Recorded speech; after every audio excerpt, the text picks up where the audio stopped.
ஒரு நேரத்தில் இது மூஞ்சா அப்படின்னு சொன்னவங்க இப்ப முதலமைச்சர் அப்படின்னு எழுதிக்கிட்டு இருக்கிறாங்க.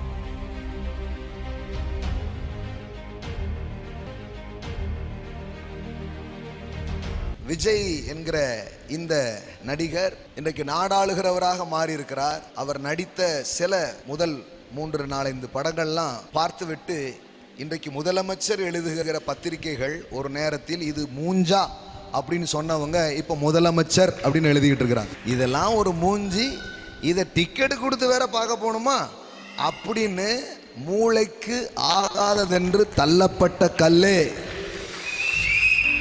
முதலமைச்சர் கல்லாயிற்று, அது கத்தரால் ஆயிற்று, கண்களுக்கு ஆச்சரியமாய் இருக்கிறது. பாருங்களேன், எல்லாருடைய வாழ்க்கையிலையும் புறக்கணிப்பு வருகிறது, ரிஜெக்ஷன் வருகிறது.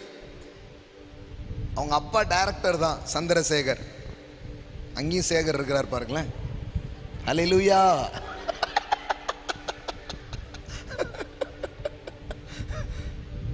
ஆமென். சரி, அவர் டைரக்டராக இருக்கிறதுனால கொஞ்சம் வாய்ப்பு எது கிடைச்சிருக்கலாம் இல்லையா?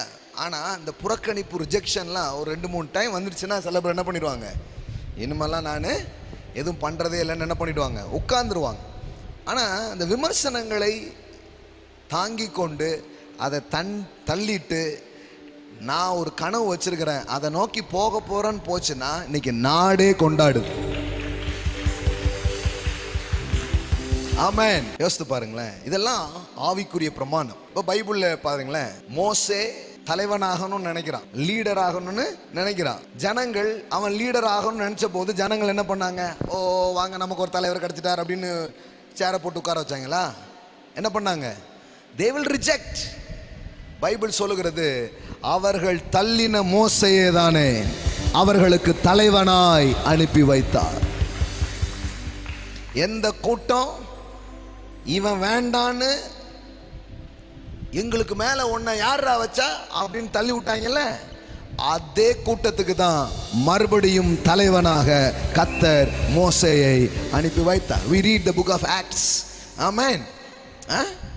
எல்லாம் சொல்லுங்க, தள்ளப்பட்டவனே தலைவன் போடையா. ஆமென்.